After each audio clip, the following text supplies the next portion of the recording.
যদি উনি মেন করে থাকেন, I am taking absolute challenge. স্বার্থ রক্ষা করব, ন্যায় নীতি প্রতিষ্ঠা করব, সুষ্ঠুভাবে তদন্ত করব। মাননীয় স্পিকার, শুধুমাত্র একজন মাননীয় স্বরাষ্ট্রমন্ত্রী, আপনার সময় 15 মিনিট। মাননীয় স্পিকার, আপনাকে ধন্যবাদ। আলহামদুলিল্লাহ, আসসালাতু ওয়াসসালামু আলা রাসূলিল্লাহ। আবারও আলহামদুলিল্লাহ, অন্ততপক্ষে মাননীয় বিরোধী দল জামায়াত ইসলাম ইসলামী ব্যাংকের মালিকানা দাবি করেন নাই। আপনারা বলেছেন যে ন্যায় নীতির পথে ফেরত আসতে হবে।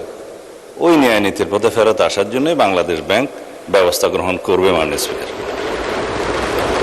আমরা মানে বিরোধী দলীয় নেতার এবং জামায়াত ইসলামের দুঃখ বুঝবো না। মাননীয় স্পিকার, ওই আছে না, চিরসুখী জন ভ্রমে কি কখন, বুঝিতে কি পারে, কি যাতনা বিষে, বুঝিবে সে কিসে, কবু আসিবে সে ধ্বংসে নিজারে। এটা 19 শতাব্দীর একটা বাঙালি কবি কৃষ্ণচন্দ্র মজুমদারের কবিতা।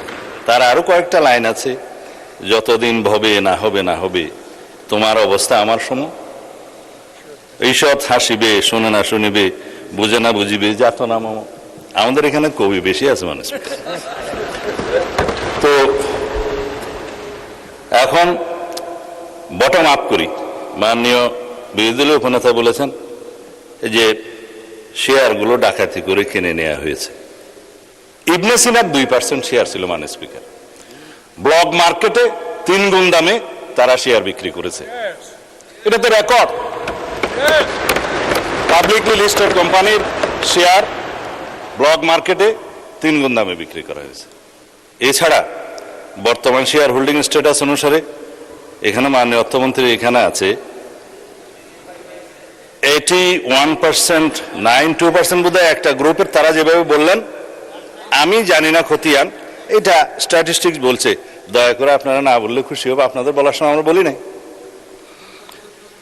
আর শেয়ার হোল্ডিং এর যারা মালিক, তাদের কাছে মাননীয় বিরোধী দলের নেতা নোটিশেই বলেছেন, দেশের অর্থনীতি, ব্যাংকিং খাতের স্থিতিশীলতা এবং কোটি কোটি গ্রাহকের স্বার্থ রক্ষার লক্ষ্যে ইসলামী ব্যাংক বাংলাদেশের শেয়ার সমূহ বৈধ প্রকৃত মালিকদের নিকট প্রত্যার্পণের জন্য প্রয়োজনীয় ব্যবস্থা গ্রহণ করা হবে, হোক।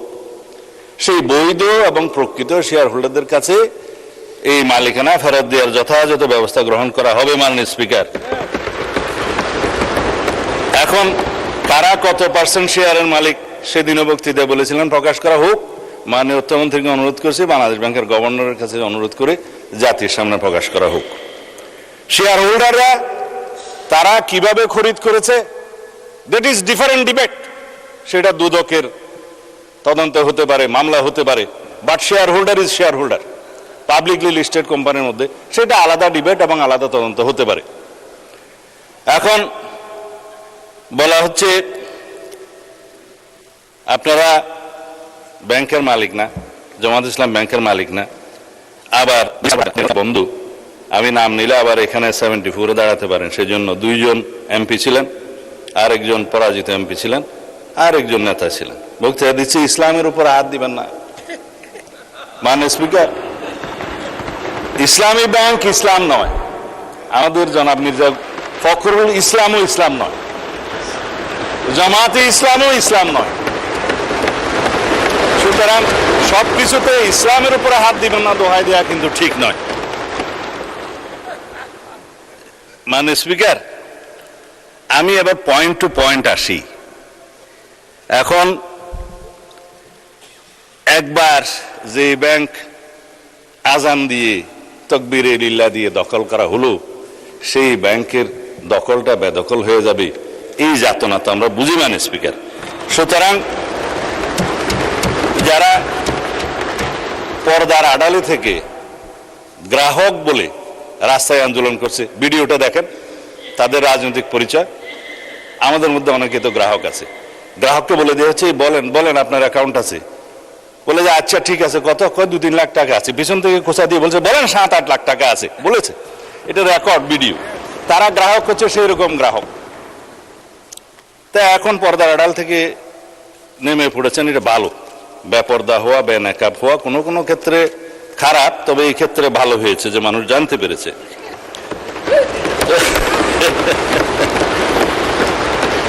মাননীয় স্পিকার, এখানে আরডিএস নামে একটা প্রকল্প আছে। সেই প্রকল্পের এটা হচ্ছে ইসলামী ব্যাংকের একটা ফ্ল্যাগশিপ প্রকল্প। এই প্রকল্পের মূল হচ্ছে পল্লী উন্নয়ন প্রকল্প নামে, যেখানে 5,000, 10,000, 20,000 টাকা পর্যন্ত লোন দেয়া যায়। নারী গ্রাহকের সংখ্যাই বেশি। ভোটের আগে 10,000 টাকা করে অনেক নারীকে দেয়া হয়েছে। লাইনে আমার এক ভোটার জিজ্ঞেস করছে, আমার এক কর্মী, মা আপনি কোথায় দিবেন? বলছে যে বাবা, বলছে কোরআনের দল না দিলে তো জান্নাতে যাওয়া যাবে না। 10,000 টাকাও দিয়েছে, বলেছে এটা মাফ হয়ে যাবে, আরো 10,000 টাকা পাবো। এইভাবে মাননীয় স্পিকার বোনাস হিসাবে দাঁড়িপাল্লায় ভোট দিলে জান্নাত পাওয়ার নিশ্চয়তাও দিয়েছে। এই আরডিএস প্রকল্পের মধ্যে কত হাজার কোটি টাকা ডিস্ট্রিবিউট হয়েছে জানেন? 22,000 কোটি টাকা ডিস্ট্রিবিউট হয়েছে। 11,000 কোটি টাকা আগে দেওয়া হয়েছিল। এই 5ই আগস্ট 2024-এর পরে নির্বাচনের এই বৈতরণী পার হওয়ার জন্য আরো 11,000 কোটি টাকা দেওয়া হয়েছে। এর কোনো হদিশ নাই। তবে একজন নারী ভোটারের কথা তো বললাম। ভোটের আগে আমরা প্রায় সময় দেখছি মাননীয় স্পিকার, আমরা তো লেজিটিমেট গভর্নমেন্ট, ভোট টুট পেয়ে জনগণ আমাদেরকে এখানে বসিয়েছে, কিন্তু ইলেকশনের দিন পর্যন্ত আমরা একটা ফেসবুক গভর্নমেন্ট দেখেছিলাম মাননীয় স্পিকার, প্রচারণার মাধ্যমে। তা আমরা এখনো মনে করছি বিরোধী দলের ভূমিকা পালন করুক। তারা স্ট্রাগল করবে সরকারি দলে আসার জন্য, নির্বাচিত হয়ে মেজরিটি পাওয়ার জন্য। কিন্তু বারে বারে এইভাবে প্রচারণা, পর্দার আড়ালে প্রচারণা, পর্দার ভিতরে প্রচারণা ইত্যাদি চালিয়ে মানুষকে বিভ্রান্ত করে মাননীয় স্পিকার আমরা বোধহয় খুব বেশি এগোতে পারবো না। এখন ইসলামী ব্যাংকের আমি কয়েকটা আইনের কথা পরে বলবো, এখন বলছি না।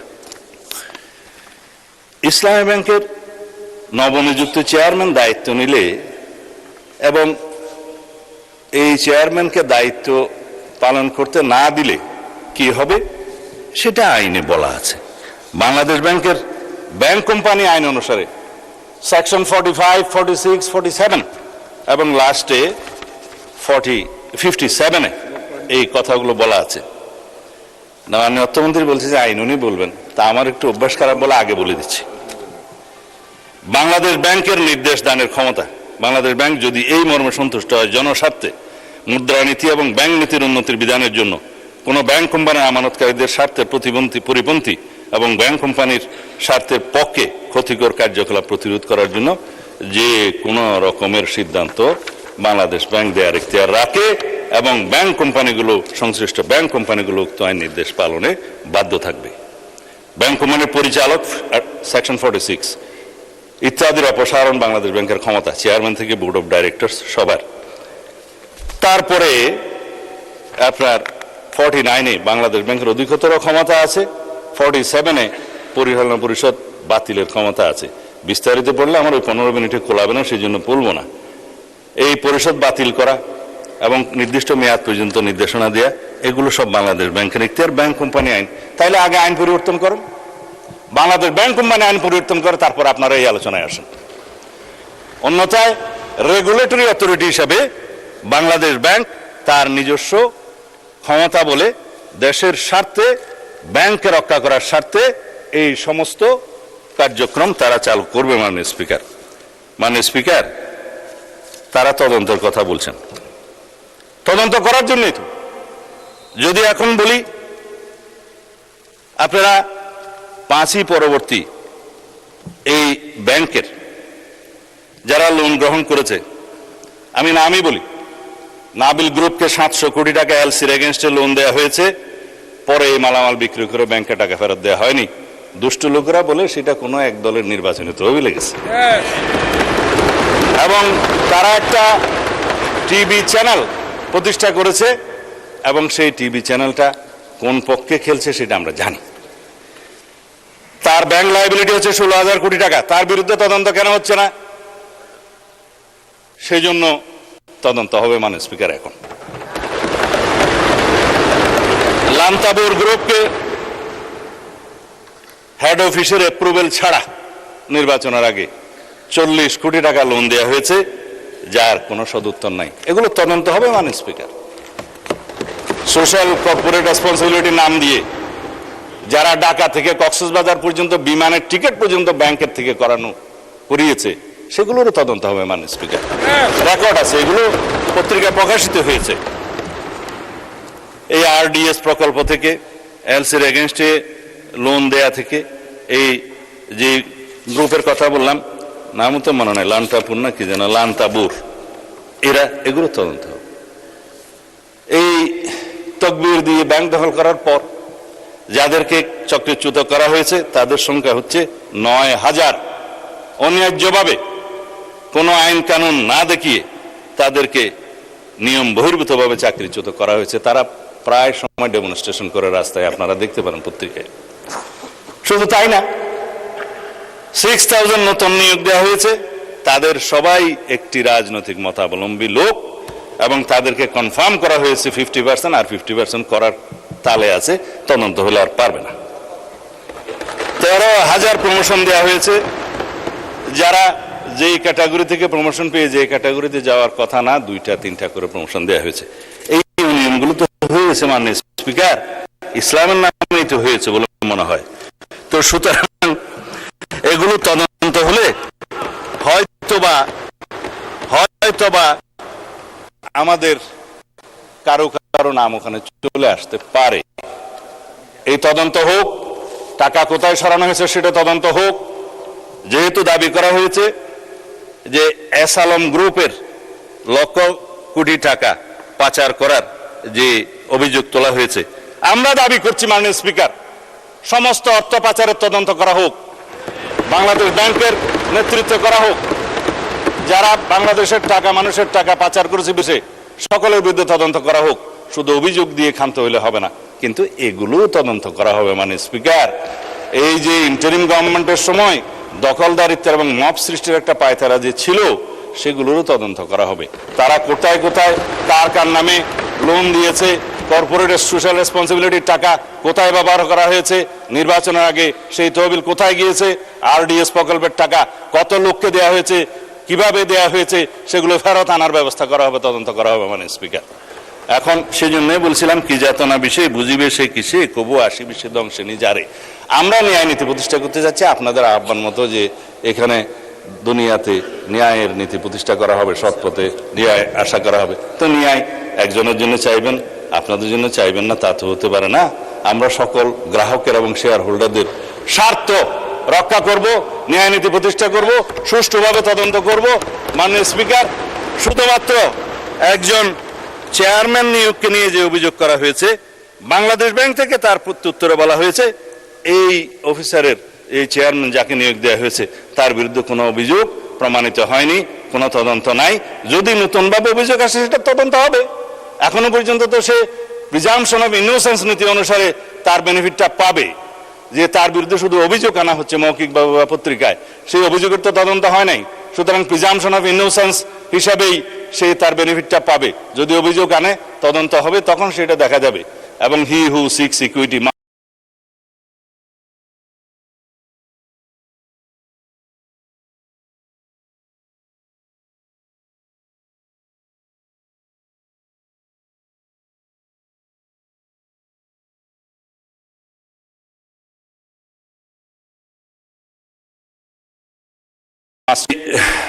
স্বরাষ্ট্র মন্ত্রণালয়ের দায়িত্ব পালন করছে, আমাদের কাছে সমস্ত কিছু রাখতে হয়। এই সমস্ত তদন্ত ভিডিও সহ অডিও সহ সবকিছু আছে। মাননীয় বিরোধী দলীয় নেতা এক জায়গায় বক্তৃতা দিয়ে বলেছেন, তার বুকের উপর দিয়ে যাবে যদি টিয়ার গ্যাস গুলি করতে হয়, আমার উপর দিয়ে যাবে, আমি গ্রাহকের সেবা নিশ্চিত করবো। গ্যারান্টেড মাননীয় বিরোধী দলীয় নেতা, গ্রাহকদের, আমানতকারীদের স্বার্থ নিশ্চিত করার জন্য আমরাও বুক পেতে দেবো, শুধু আপনি কেন। সুতরাং ন্যায় নীতি প্রতিষ্ঠা করা হবে। আজকে ইন্টারেস্টিংলি দেখছি আমাদের এনসিপির বন্ধুরা কেউ নাই। আপনারা জামায়াত ইসলামকে কি তারা এনসিপি অ্যাভোট করলো কিনা জানি না, কেউ বক্তৃতাও দেয় নাই। আমি চেয়ারগুলো খালি দেখে বলতেছি মাননীয় স্পিকার।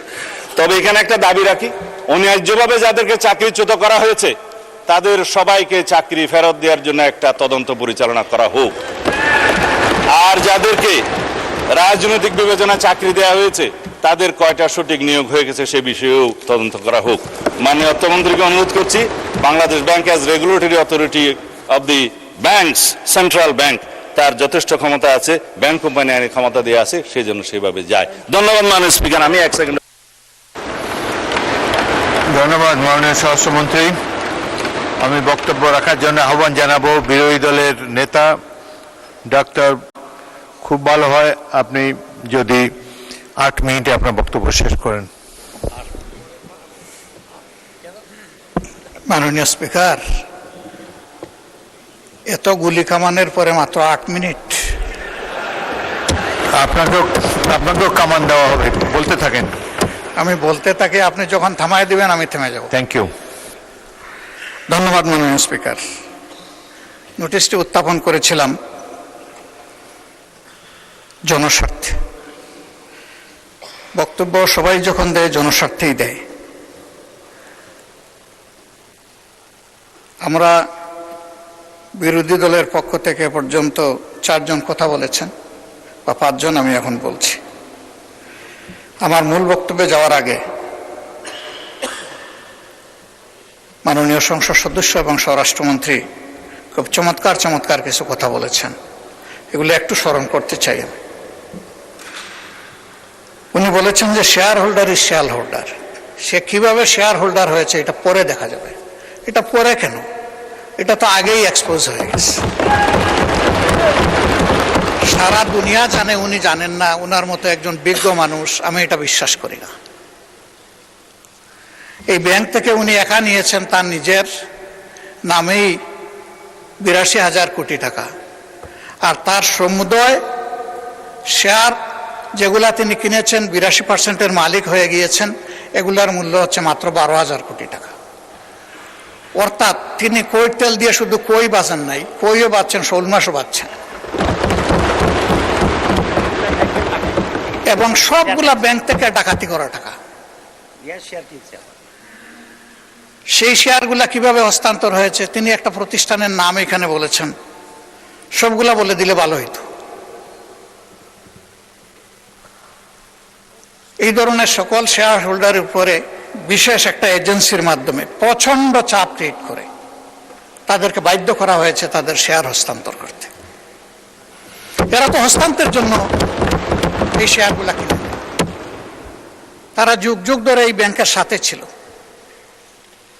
এবং যথারীতি এই ব্যাংক সবাইকে স্যাটিসফ্যাক্টরি সার্ভিস দিয়ে চলছিল, ডিভিডেন্ড দিয়ে চলছিল। একটা মাত্র ব্যাংক, যে ব্যাংক তারল্য সংকটে অন্য ব্যাংকেও হেল্প করত, এইভাবে ব্যাংকটা ডাকাতি করে আজকে এটাকে একদম দেউলিয়া করা হয়েছে। এটা করেছে ফ্যাসিস্ট সরকার। উনি কর্মচারীদের নিয়োগের ব্যাপারে কথা বলেছেন। 10,000 কর্মচারীকে নিয়োগ দেওয়া হয়েছে, সামান্য কোনো নিয়ম নীতি মানা হয়নি, পত্রিকায় একটা বিজ্ঞপ্তি দেওয়া হয়নি। এই ব্যাংকের সমস্ত অতীত ট্রেডিশন ব্যাক করে কোনো পরীক্ষা ছাড়াই তাদেরকে নিয়োগ দেওয়া হয়েছে। একটা কাগজে কেউ না কেউ সই করে দিয়েছে, এইটাই তার নিয়োগ লেটার। মাননীয় বিরোধী দলের নেতা, আপনি ভালোই বলছেন, কিছুটা অস্পষ্টতা আমার কাছে মনে হয় যে তিনি বলতে কাকে আপনি মিন করছেন, আর যেই আমলে এভাবে নিয়োগে বৈষম্য করা হয়েছে, অবৈধভাবে নিয়োগ দেওয়া হয়েছে, সেটা কি ফ্যাসিস্ট আমলে নাকি ইন্টারিম সরকারের আমলে? এটা ফ্যাসিস্ট। ক্লিয়ার করে বললে সবাই উপকৃত হবে। জি জি, এটা ফ্যাসিস্ট আমলে, কিন্তু সালাউদ্দিন সাহেব একটা অংশ এনেছেন আর একটা অংশ আনেন নাই। সরকার পরিবর্তন হওয়ার পরে 5 আগস্টের পরে আমরা যতটুকু জানতে পেরেছি যে তাদের সকলকে আবার পরীক্ষায় আসার জন্য ইনভাইট করা হয়েছিল, যে আসেন, বিনা পরীক্ষায় আপনারা চাকরি নিয়েছেন, মিনিমাম নিয়মটা মানে এখন আপনারা চাকরিতে ফিরে আসেন। তারা কেউ আসেনি। কেন তারা আসলো না? এরপরে এই ব্যাংকটা 1983 সালের নভেম্বরে 3টা শাখা দিয়ে বাংলাদেশে তার কার্যক্রম শুরু করে। ঢাকার লোকাল ব্রাঞ্চ মতিঝিলে, আগ্রাবাদ, চিটাগাং, সিলেট, তালতলা। পর্যায়ক্রমে তাদের সততা, দক্ষতা, আমানতদারি এবং গ্রাহকদের প্রতি তাদের সেবার মান, এগুলার কারণে অনন্য উচ্চতায় এই ব্যাংকটা চলে যায়। তিনি যে সমস্ত অভিযোগ আনলেন, যে কোনো একটা দলের দিকে ইঙ্গিত করে, একেবারে নাম বলে দিলেই পারতেন জামাত ইসলামী। তিনি বলছেন যে মাঝে মাঝে নেকাব খুলা ভালো, এটাও খুলে দিতেন, এখানে নেকাব রাখলেন কেন উনি? যে এখান থেকে 700 টাকার একটা কি জানি 700 কোটি টাকার লোন কে নিয়েছে, এইটা কোনো একটা দলের নির্বাচনী ফান্ডিং করা হয়েছে। আমি এটা পরিষ্কার জানতে চাই, উনি জামাতকে এটার দ্বারা মিন করেছেন কিনা। যদি উনি মিন করে থাকেন, I am taking absolute challenge.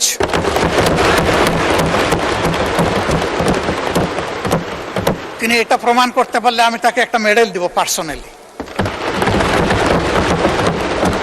এরপরে কার ছেলে কার নাতি কোন কোম্পানি, শুধু ইসলামী ব্যাংক না, যে কোনো ব্যাংক থেকে চুরি ডাকাতি অসততার মাধ্যমে কিছু নিয়ে যদি আত্মসাৎ করে থাকে, তার ব্যাপারে অবশ্যই তদন্ত করে স্টার্ন অ্যাকশন দেশের বিদ্যমান আইনে নেওয়া উচিত। এটা আমি শফিকুর রহমান হলে আমাকেও যেন স্পেয়ার করা না হয়। মাননীয় স্পিকার, এই ব্যাংকটিতে ক্ষুদ্র একজন ব্যবসায়ী হিসাবে আমার বসার সুযোগ হয়েছিল 2005 থেকে 2011 সাল, 6 বছর। ব্যাংকের বোর্ডে বসতাম, শিখতাম, জানতাম, বাংলাদেশের অর্থনীতিকে বোঝার চেষ্টা করতাম।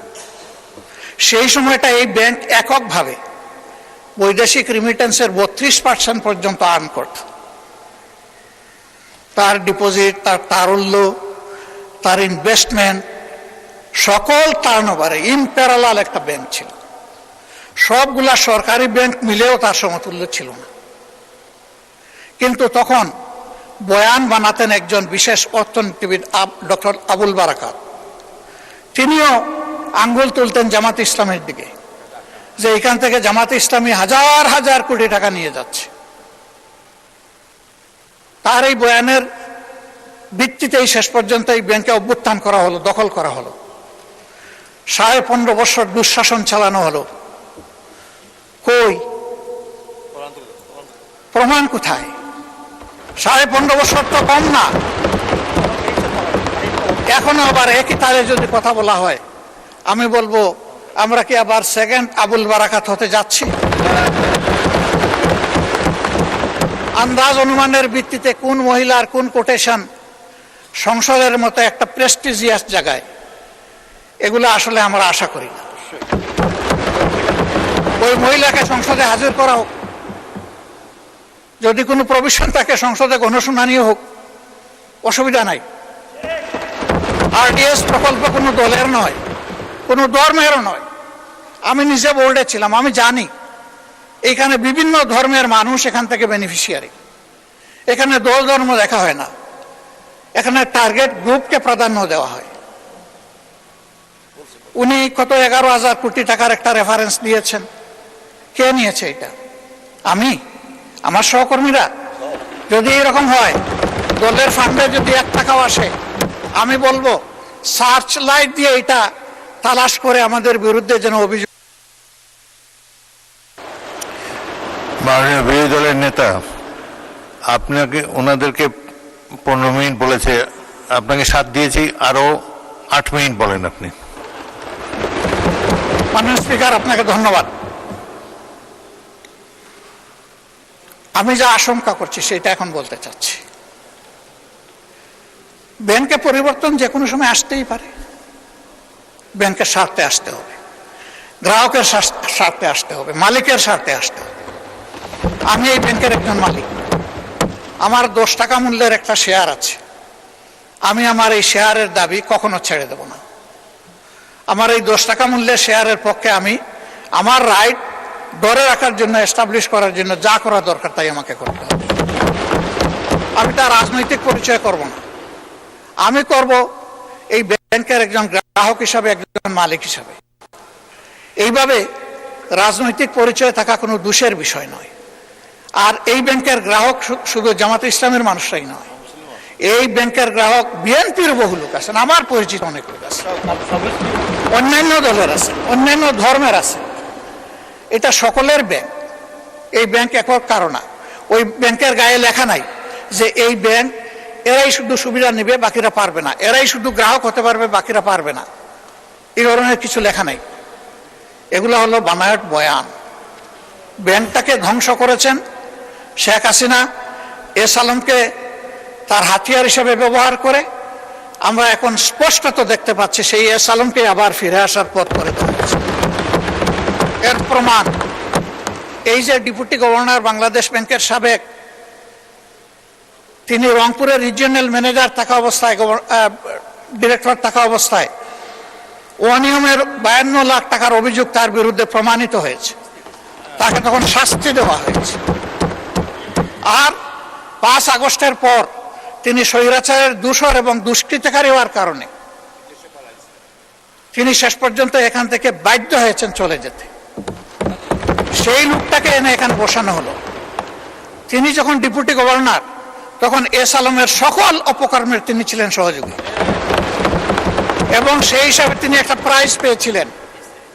তার স্ত্রীর নামে ভুয়া কোনো প্রতিষ্ঠানের অস্তিত্ব নেই, সেখানে 3.5 কোটি টাকা এক্সিম ব্যাংক থেকে গিফট লোন দেওয়া হয়েছে তাকে। তিনি অসৎ। সেই লোকটাকে এনে একটা বিধ্বস্ত ব্যাংকের মাথার উপর বসায় দেওয়া, এটা কোনো যুক্তিতেই মেনে নেওয়া যায় না।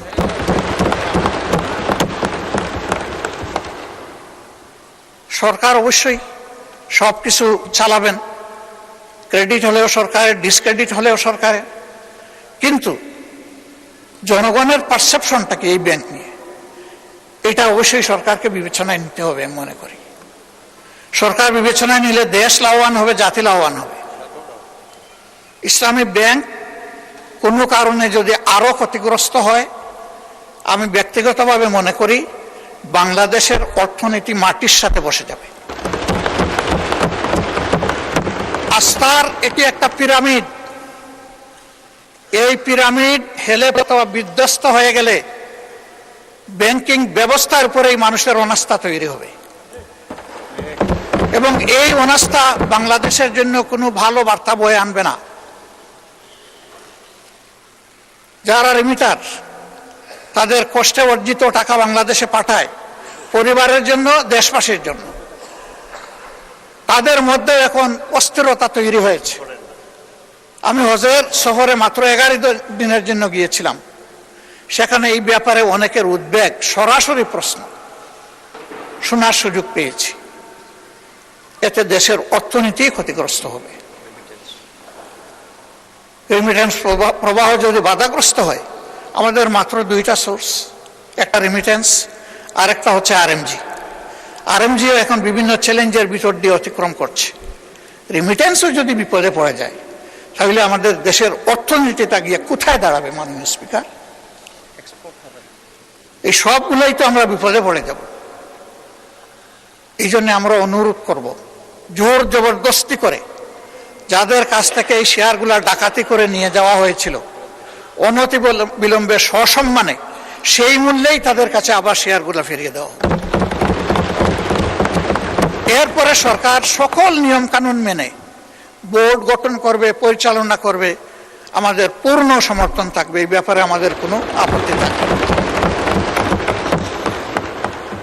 সন্তান তার মায়ের কুলেই তো নিরাপদ।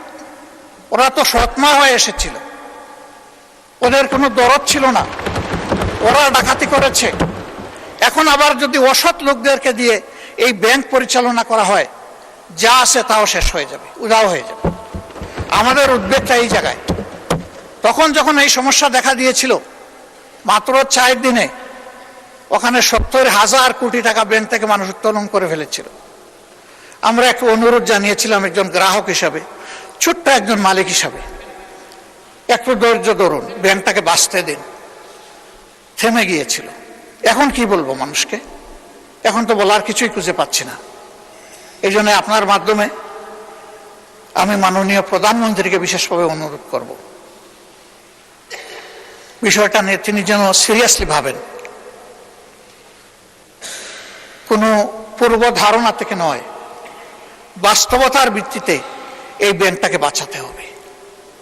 আমরা বিশ্বাস করি এই ব্যাংক বাঁচলে, তার আগের জায়গায় ফিরে আসলে, ব্যাংকিং ব্যবস্থাপনার উপরে মানুষের আস্থা আবার ফিরে আসবে। অর্থনীতির দুই চাকার এক চাকা ব্যাংক আর এক চাকা স্টক মার্কেট, ব্যাংকে আস্থা ফিরে আসলে অবভিয়াসলি হাত ধরে স্টক মার্কেটও আস্থা ফিরে আসবে। আমরা আমাদের দেশটাকে সামনে একদিকে যাচ্ছে এটাই দেখতে চাই। আর লেম এক্সকিউজ এবং ব্লেমের যে বিষয়গুলো এখানে চলে আসে, এটা থেকে আল্লাহর কাছে আশ্রয় চাই। অলরেডি 5টা ব্যাংকের গ্রাহকরা রাস্তায় রাস্তায় ভিক্ষুকের মতো ঘুরছে। তারা তাদের বিনিয়োগের কোনো রেজাল্ট পাচ্ছে না, তারা তাদের আমানত ফেরত পাচ্ছে না। আবার যদি সর্ববৃহৎ ব্যাংকের একই বিপর্যয় ঘটে, তাহলে আমরা গিয়ে কোথায় দাঁড়াবো? মাননীয় স্পিকার, আজান হয়ে গেছে, আমার কথা আমি এখানেই শেষ করলাম। আমি আপনার মাধ্যমে একটা প্রতিকার চাই, ব্যাংকটা বাঁচুক, আমরা এটাই চাই। আসসালামু আলাইকুম। ধন্যবাদ মাননীয় বিরোধী দলের নেতা। মাননীয় সদস্যবৃন্দ, সংসদে বৈঠক মাগরিবের নামাজের জন্য 30 মিনিটে বিরতি দেওয়া হলো। বিরতির পর প্রথমেই বক্তব্য রাখবেন মাননীয় অর্থমন্ত্রী। ধন্যবাদ।